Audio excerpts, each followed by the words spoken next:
விஷம் ஏறும். விஷம் 3 நேரடி இடது வலது குத்துச்சுன்னா விஷம் ஏறும். ஏன்னா பல் ஓரத்தில் இருந்து விஷம் இறங்கும். இதுக்கு விஷம் இறங்காது. சில பேர் நாகப்பம்பு கடிச்சு பிழைக்கிறான்னா இதுதான் காரணம். அப்படியே கொத்திருச்சுன்னா காயம்தான் இருக்கும், சாக மாட்டான். ஆனால் இப்படி அடிச்சிருச்சுன்னா அது நுர தள்ளி செத்துருவான். விஷம் எவ்வளோ ஃபாஸ்ட்டாக ரத்தம் ஏறுதோ அந்த அளவுக்கு ஏறி 1. 2வது இது கொத்து முறை. அதே அந்த பாம்பு பூமியில் தன்னுடைய வாயை வச்சு கவிக்கும்.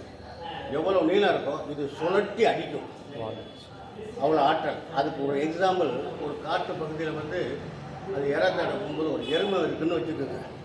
இப்படி கப்பி அடிச்சுட்டுன்னா எருமை எப்படி இருக்கும், காட்டு எருமை துள்ளி விழுந்து சாகும்னா அந்த அடி எப்படி இருக்கும் பாருங்க. அந்த மாதிரி பவர் உள்ளது ஞானம். இப்போ இதை பேஸ் பண்ணி நம்ம முன்னோர்கள் நாகம் 16 அப்படின்னு வகுத்து வச்சுருக்காங்க. இதை தான் ஸ்னேக் ஸ்டைல்னு சொல்லி குங்ஃபுவில் செய்கிறாங்க. குங்ஃபு சிலம்பம் தான், அது சைனீஸ் லாங்குவேஜ். அதில் வேறு விதமாக இவங்க இதை பயன்படுத்திக்கிட்டு அவன் பயன்படுத்தலாம், அவ்வளோதான். வேறு ஒன்றும் இல்லை. நாம் இருக்கிறது நம்ம மொத்தமாக வகுத்து வச்சுருக்கோம். அவன் துண்டாக எடுத்து என்ன செஞ்சு அதை விரிவுபடுத்தி நம்மக்கிட்ட கற்றுட்டு போய் விரிவுபடுத்திட்டான், பாட்டாக பிரிச்சுட்டான்.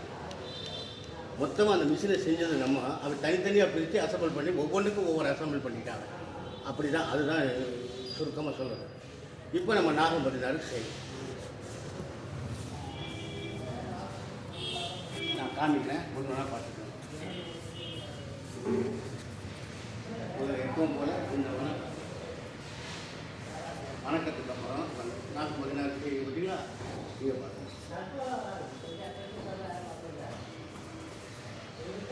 இது பாம்பு படம் எடுத்துக்கிற ஸ்டைல். இப்படி நம்ம நிற்கிற மாதிரி தான்.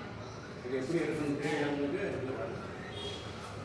இந்த ஒவ்வொரு இப்படி ஒரு ரவுண்டு இந்த சுத்து வரும்போது இந்த மேல் சுத்து குத்து இப்படி வந்துடும்.